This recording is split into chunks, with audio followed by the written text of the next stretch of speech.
अस्सलाम वालेकुम, कैसे हैं आप सब। हमने जो है एक्विजिशन स्टार्ट करने है। इस पहले हम दूसरा जो एक्ट है वो पढ़ चुके हैं, लैंड रेवेन्यू एक्ट। ठीक है, और अल्हम्दुलिल्लाह आप सबको बहुत अच्छा लगा है। ठीक है, उसके लिए थैंक यू सो मच कि आपने सारी वीडियोस लेक्चर्स को सुना है, नोट्स बनाए हैं, लाइक किए हैं। ठीक है, आज एक्विजिशन जो है इसको स्टार्ट करते हैं। ये आपकी जस्ट 4 और 5 डेज की क्लास होगी। ठीक है, एक छोटा सा एक्ट है, इसमें ज्यादा सेक्शन नहीं है, तो इसको हम 4 और 5 डेज के अंदर कवर कर देंगे। ठीक है, आज पहली क्लास है तो इसके अंदर मैं जस्ट आपको फर्स्ट 3 सेक्शन पढ़ाऊंगी, ताकि आपको समझ आ जाए मेरी और मुझे आप लोगों की, कि आपको वाकई समझ आ रही है या नहीं आ रही। ठीक है, आपने लेक्चर लेने के बाद कमेंट में बताना है कि आपको वाकई लेक्चर की समझ आई है, आगे हम कंटिन्यू करें या नहीं करें। ठीक है, आज हम स्टार्ट करते हैं एक्विजिशन एक्ट 1894। इसमें हमने जो 3 सेक्शन है ना पहले, उनको हमने इन डिटेल में पढ़ना है। ठीक है, कोई भी चीज हमने यहाँ पे मिस नहीं करनी। जिस चीज की समझ नहीं आए, मैंने आपको पहले भी कहा था कि आप मेरे से पूछ लिया करें कमेंट में। ठीक है, जब भी मैं अवेलेबल होती हूँ मैं जरूर आपको रिप्लाई करती हूँ। उसके बाद मेरा व्हाट्सअप नंबर भी डिस्क्रिप्शन में होता है, आप वहां पर भी मेरे साथ कांटेक्ट कर सकते हैं। अच्छा, हमने आज स्टार्ट करना है लैंड एक्विजिशन एक्ट। इसमें हम सबसे पहले सेक्शन 1 को देखते हैं।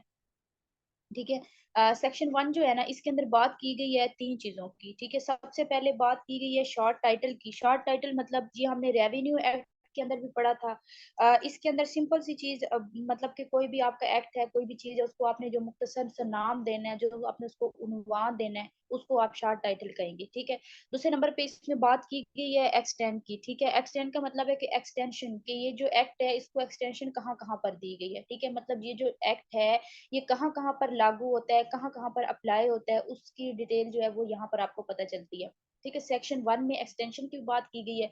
इसमें यह है कि ये जो एक्ट है ना, इसकी जो एक्सटेंशन है या इसको जो लागू किया गया है वो पूरे पाकिस्तान में किया गया है। ठीक है, यहाँ पर आपने ये बताना है। तीसरा आ जाता है कि ये जो सेक्शन है इसका आगाज कैसे हुआ। ठीक है, ये जो एक्ट है इसका आगाज कैसे हुआ, तो इसका आगाज कब हुआ वो आपने डेट बतानी है। डेट ऑफ कमेंसमेंट जो है उसकी आपने बतानी है 1 मार्च 1894। ठीक है, मतलब ये जो आपका एक्ट है उसका आगाज कब हुआ, तो वो आपने बता देना है कि वो आपका हुआ 1894 के अंदर। तो जो सेक्शन 1 है वो सिंपल सी चीज डील कर रहा है, वही चीजें हैं जो हमने रेवेन्यू एक्ट के अंदर पढ़ी थी। शॉर्ट टाइटल बता रहा है, ठीक है, इसको कहाँ कहाँ पर लागू करना है और इसका आगाज कब हुआ यहाँ पर।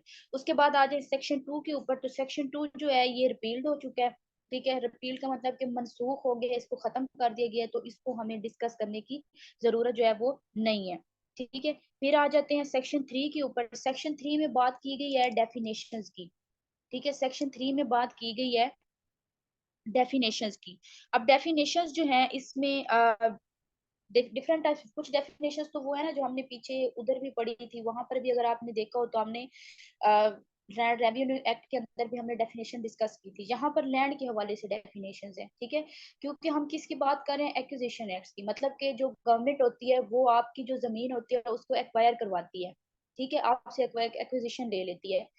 क्यों लेती है, इस एक्ट का मतलब क्या है। ठीक है, ये चीज भी डिस्कस कर लेते हैं।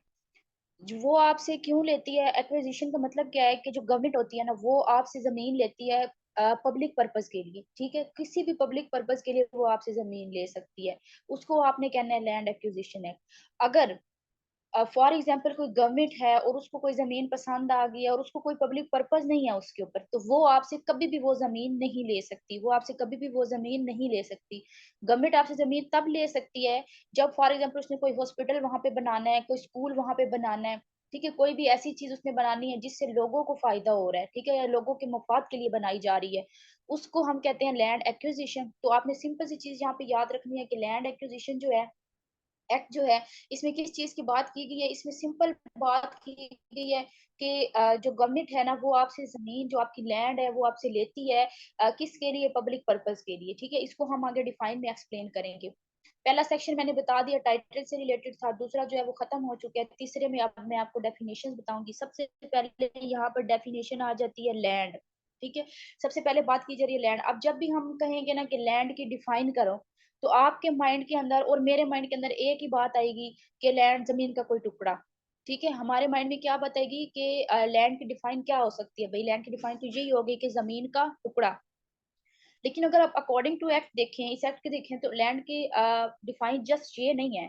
ठीक है, लैंड की डिफाइन में आपने ये चीज याद करनी है कि कोई भी ऐसी चीज जो जमीन के साथ जुड़ी हुई है, कोई भी ऐसी चीज जो जमीन के साथ जुड़ी है वो लैंड है। कोई भी ऐसी चीज जो जमीन के साथ जुड़ी हुई है वो लैंड है, ठीक है। उसके अलावा आप इसको इस तरह से भी ले सकते हैं कि ऐसी चीज जो किसी जमीन की वजह से आपको फायदा दे रही है। कोई ऐसी चीज जो किसी जमीन की वजह से आपको फायदा दे रही है, आपको बेनिफिट दे रही है, तो उसको भी आप क्या कहेंगे कि वो भी आपके लैंड के जमरे में आएगी, ठीक है। फॉर एग्जाम्पल आप फसल काश्त कर रहे हैं, आप फसल काश्त किसके ऊपर कर रहे हैं? जमीन के ऊपर। अगर फसल से आपको फायदा हो रहा है तो वो किसकी वजह से हो रहा है? जमीन की वजह से हो रहा है, तो वो आपकी किस में आएगी? किस डिफाइन के अंदर आपकी आएगी? लैंड के अंदर आएगी, ठीक है। तो यहाँ पर आपने दो बातें याद रखनी है। कोई भी ऐसी चीज जो जमीन के साथ जुड़ी हुई है उसको हम लैंड कहते हैं, या कोई भी ऐसी चीज जो किसी जमीन की वजह से आपको फायदा दे रही है वो भी क्या हो जाएगी? लैंड हो जाएगी, ठीक है। फिर उसके बाद दूसरे डिफाइन पे आ जाए। दूसरे डिफाइन में बात की गई है पर्सन इंटरेस्टेड की। दूसरे डिफाइन में क्या बात की गई है? पर्सन इंटरेस्टेड, ठीक है। पर्सन इंटरेस्टेड का मतलब है कि ऐसे लोग जो जमीन के साथ उनका कोई ना कोई रिलेशन है, ठीक है, उनका जमीन के साथ कोई ना कोई लेन देन है, चाहे वो ओनर है, चाहे वो कोई मजेरा है, चाहे वो जिस कोई ठेका, जिसने मतलब ओनर है उसने किसी बंदे को ठेके पे दे दिए, ठीक है। उसने क्या किया, वो जितने भी लोग हैं ना जमीन के ऊपर, उनका कोई ना कोई रिलेशन है, उनका जमीन से कोई तल्लक है, जमीन के ऊपर उनका कोई काम है, उन सबको हमने क्या करना है? Person interested. उन सबको हमने क्या कहना है? Person interested. यहाँ पे सिंपल से एग्जांपल से समझा देती हूँ। फॉर एग्जांपल ए है, जो ए है ना ये जमीन का ओनर है, ठीक है। फिर वो कहता है यहाँ पर बी आ गया। अब जो बी है, वो जो ए था उसने बी को ठेके पर जमीन दी हुई है। बी ने क्या किया? उसने आगे सी को दी हुई है जमीन। बी ने क्या किया कि जमीन के ऊपर काम करवाने के लिए उसने सी को रखा हुआ है।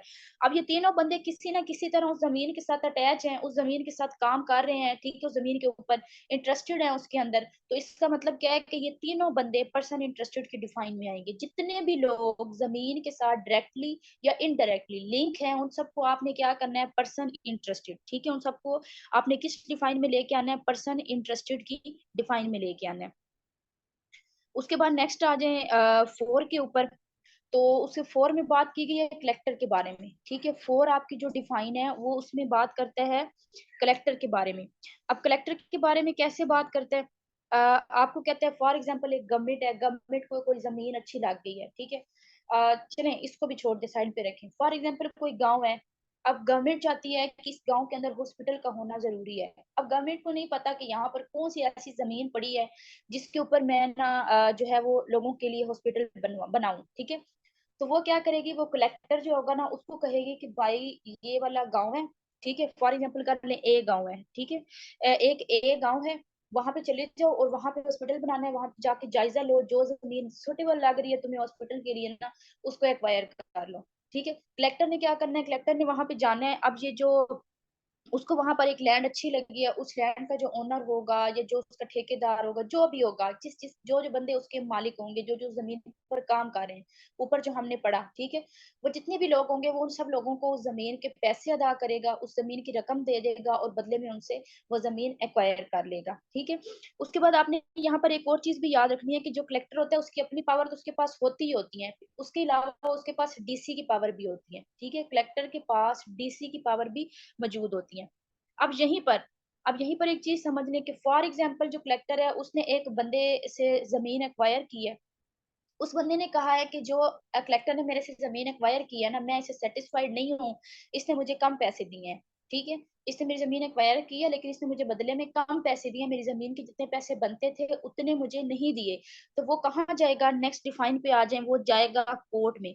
Civil court. सिविल कोर्ट हम पीछे भी पढ़ के आए हैं रेवेन्यू के अंदर, ठीक है। वो कहाँ जाएगा? सिविल कोर्ट में जाके वहां पर अपनी अपील दर्ज करवाएगा कलेक्टर के खिलाफ, और फिर कलेक्टर के खिलाफ जो है वो वहां पर कार्रवाई की जाएगी, ठीक है। उम्मीद है समझ आ रही होगी। जिस चीज की समझ नहीं आए वो मुझसे आप पूछ लीजिएगा आगे, ठीक है। उसके बाद नेक्स्ट डिफाइन पे आ जाए। नेक्स्ट आ जाता है कंपनी, ठीक है। एक तो आपने पढ़ा कि जो जमीन होती है ना उसको एक्वायर करती है गवर्नमेंट, ठीक है। कोई भी जमीन है उसको पब्लिक पर्पज के लिए यूज करना है तो गवर्नमेंट जो है वो कलेक्टर के थ्रू उसको एक्वायर करवा लेती है। एक वो हो गया। दूसरी बात ये आ जाती है कि फॉर एग्जाम्पल कोई कंपनी है, बाहर की कंपनी है, ठीक है, और वो चाहती है कि वो किसी जमीन के ऊपर लोगों के पर्पज के लिए, ऐसे नहीं कि वो कोई बाहर का की कंपनी है उसको आपकी जमीन अच्छी लग गया तो वो कहेगी कि मैं इसको एक्वायर करवा लेती हूँ, ऐसा नहीं हो सकता। वो रीजन देगी, वो वजह बताएगी कि वो ये जमीन क्यों एक्वायर करवाना चाहती है। अगर वो रीजन देती है, वो वजह बताती है कि आया मैं यहाँ पर पब्लिक पर्पस के लिए जो है वो हॉस्पिटल बनाना चाहती हूँ, या मैं यहाँ पर कोई स्कूल जो है वो बनाना चाहती हूँ, या कोई मॉल बनाना चाहती हूँ, कुछ भी जिससे लोगों को फायदा हो, देन वो कंपनी क्या होगी, वो भी कलेक्टर के पास जाएगी, वो कलेक्टर फिर उसको एक्वायर करवा के देगा। लेकिन फिर यहाँ पर एक शर्त भी आ जाती है, कंपनी बाहर की है लेकिन वो उसको पाकिस्तान में रजिस्टर होना चाहिए थ्रू कंपनी एक्ट। ठीक है, जो कंपनी एक्ट है उसके जरिए उस कंपनी को पाकिस्तान में रजिस्टर होना चाहिए। अगर वो पाकिस्तान से रजिस्टर नहीं है तो वो कंपनी चाहे लोगों के मुफाद के लिए बनाना चाहती है या जैसे भी, उसको फिर वहां पे जो है वो परमिशन नहीं मिलेगी कि वो उस जमीन को एक्वायर करवाए। ठीक है, कोई भी कंपनी जो बाहर से पाकिस्तान के अंदर रजिस्टर है और वो करवाना चाहती है, जमीन जो है उसको रिक्वायर करवाना चाहती है पब्लिक पर्पज के लिए, तो उसके लिए उसको क्या होगा, पाकिस्तान में रजिस्टर होना उसका जरूरी है। बाकी प्रोसीजर वही है जो पीछे जैसे गवर्नमेंट करवाती है, वो कलेक्टर के पास जाएंगे, उसको बताएंगे कि हम यहाँ पर लोगों के मफाद के लिए ये चीज यहाँ पे बनाना चाहते हैं इस जमीन के ऊपर, तो आप हमें ये जमीन जो है वो एक्वायर करवा के दें, बदले में वो उसके चार्जेस जो होते हैं उसको अदा कर देते हैं। ठीक है, उसके बाद नेक्स्ट आ जाए, अब नेक्स्ट डिफाइंड वही आगे जो हमने बार बार बात की। ठीक है, नेक्स्ट पे आ जाए तो नेक्स्ट वो कहता है पब्लिक पर्पस। ठीक है, अब ये बात तो मैंने आपको ऑलरेडी बता दिया ना, पब्लिक पर्पस का मतलब क्या है कि लोगों के मफाद के लिए। मैंने आपको पीछे बताया है कि फॉर एग्जांपल गवर्नमेंट है, और गवर्नमेंट ने अगर आपसे कोई जमीन लेनी है ना तो वो आपको रीजन बताएगी, उसने आपको रीजन बताना है कि वो जमीन ये क्यों एक्वायर करवा रही है। ठीक है, अगर वो आपको रीजन नहीं बता रही, आपको वजह नहीं बता रही कि जमीन को एक्वायर करवाने का मतलब क्या है, क्यों करवाना चाहती है, आखिर इसके पीछे रीजन क्या है, फिर वो जो रीजन बता रही है क्या वो रीजन वाकई पब्लिक पर्पस के लिए है या नहीं है। ठीक है, अगर तो वो पब्लिक पर्पस के लिए है देन उसको रिक्वायर करवा सकती है एक्वायर, वरना वो उसको एक्वायर नहीं करवा सकती। तो यहाँ पर पब्लिक पर्पस में आपने यही याद रखना है कि जो जमीन ली जाती है, जो जमीन गवर्नमेंट लेती है कलेक्टर के थ्रू, उसको उसने पब्लिक पर्पस के लिए यूज करना है। अगर वो उसके लिए यूज नहीं कर रही और वो रीजन पहले रीजन बताती है, अगर वो रीजन ये नहीं बता रही, वो कह रही है बस ऐसे, तो फिर वो जमीन वो एक्वायर नहीं करवा सकती। यहाँ पर आपने ये बात याद रखनी है। फिर आ जाते हैं, लास्ट डिफाइन हमारी है इंटाइटल टू एक्ट। ठीक है, इंटाइटल टू एक्ट में है कि work on behalf of other. Behalf of other का मतलब ये है कि फॉर एग्जांपल कोई बंदा है और वो दिमागी तौर पर मफलूज है और उसके नाम के ऊपर ज्यादा सारी जमीन है। ठीक है, ओनर है वो किसी जमीन का, मालिक है, प्रॉपर्टी है उसकी। अब वो तो दिमागी तौर पर मफलूज है, अनसाउंड माइंड है उसका। ठीक है, वो काम नहीं कर सकता, उसकी जगह और लोग काम कर रहे हैं। ठीक है, तो उसको हम कहते हैं इंटाइटल टू एक्ट। ठीक है, इसमें आप फॉर एग्जाम्पल ले लें कि मारिया है। ठीक है, फॉर एग्जाम्पल मारिया है और मारिया जो है ना वो अनसाउंड माइंड है। ठीक है, मारिया क्या है, अनसाउंड माइंड है। ठीक है, अब जो मारिया है ना वो तो जहरी बात है अनसाउंड माइंड है, तो वो तो काम नहीं कर सकती उस लैंड के ऊपर। तो उसकी जगह पे उसकी जो प्रॉपर्टी है उसके ऊपर कौन काम कर रहा है, अली काम कर रहा है। ठीक है, तो अली क्या होगा, अली इंटाइटल टू एक्ट होगा। सिंपल सी चीज आई थिंक समझ आ गई होगी। तो अली क्या होगा, अली इंटाइटल टू एक्ट होगा। अब जब आप इंटाइटल टू एक्ट की बात करेंगे ना तो आपने यहाँ पर एक चीज याद रखनी है कि जब भी इंटाइटल टू एक्ट की बात आएगी तो आपने सीपीसी ऑर्डर 32 को याद रखना है। ठीक है, सीपीसी ऑर्डर 32 जो है उसने कुछ रिक्वायरमेंट्स दी हैं। जो बंदा, जैसे कि हमने यहाँ पे एग्जांपल ली अली की, अब जो अली है वो मारिया की प्रॉपर्टी जो है उसको उसको मारिया की जगह पे वो उसके ऊपर काम कर रहा है, वो उसको यूज कर रहा है। ठीक है, तो अली को सीपीसी ऑर्डर 32 की जितनी भी रिक्वायरमेंट्स हैं उसके ऊपर पूरा उतरना होगा। अगर वो उन रिक्वायरमेंट्स के ऊपर पूरा नहीं उतरता तो वो इंटाइटल भी नहीं है।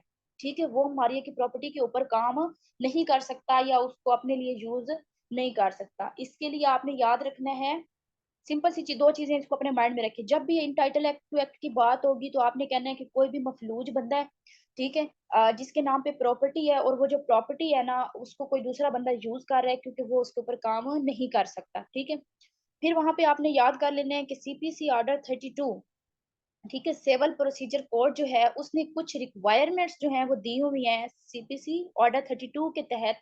कुछ उसकी रिक्वायरमेंट्स हैं, अगर वो बंदा उन रिक्वायरमेंट्स के ऊपर पूरा नहीं उतरता तो वो इंटाइटल टू एक्ट नहीं होगा, वो उस बंदे की जमीन के ऊपर काम फिर नहीं कर सकेगा। सिंपल वही अपनी एग्जांपल माइंड में लेके आए कि अली है, और जो अली है वो सीपीसी ऑर्डर 32 जो है उसकी जितनी भी रिक्वायरमेंट है उसके ऊपर पूरा नहीं उतर रहा, तो वो जो है वो मारिया की प्रॉपर्टी के ऊपर काम नहीं कर सकता, वो फिर इंटाइटल नहीं है। फिर वो कोई और बंदा जो उन रिक्वायरमेंट्स के ऊपर पूरा उतरेगा फिर उसको इंटाइटल टू एक्ट करार दिया जाएगा। ठीक है, आज तक की डिफाइन में इतना ही था, बाकी अगर किस चीज की समझ नहीं आए तो मुझसे पूछ लीजिएगा। और मुझे कमेंट में लाजमी बताइएगा कि आपको वाकई समझ आई है और आपने कंप्लीट सीरीज जो है वो इसकी लेनी है, ठीक है। इसके बाद आपका वो टेनेंसी एक्ट है, ये हम 4-5 डेज में कवर करके फिर हम इंशाल्लाह वो करेंगे। लेकिन अगर आपको इसकी समझ आएगी तो बार बार एक ही बात कर रही हूँ, कमेंट में लाजमी बताइएगा, कल को फिर आप मुझे नहीं कहिएगा। मैंने रेवेन्यू एक्ट में भी आपको कहा था कि मुझे कमेंट में बता दीजिएगा, लेकिन आपने 1 माह बाद वो आपके मैसेज आना स्टार्ट हुए हैं कि हमें बाकी एक्ट भी पढ़ाएं, ठीक है। तो बेहतर ये है कि जब आप पहली क्लास लेते हैं तो उसी के अंदर मुझे इन्फॉर्म कर दिया करें, ताकि जल्दी जल्दी आपका जो सिलेबस है, अब आपके पास इतना टाइम तो है नहीं, 2 माह आपके पास और है, ठीक है। जनवरी और फरवरी मार्च में तो आपके एग्जाम होंगे। तो आप ऐसा करें, अगर आपने आगे लेक्चर लेने हैं तो आप मुझे कमेंट में बताएं, लाजमी बताएं, ठीक है। अपना नुकसान नहीं करें, ठीक है, और ना मेरा टाइम वेस्ट किया करें। अपना ख्याल रखें, दुआओं में याद रखें। अल्लाह हाफिज।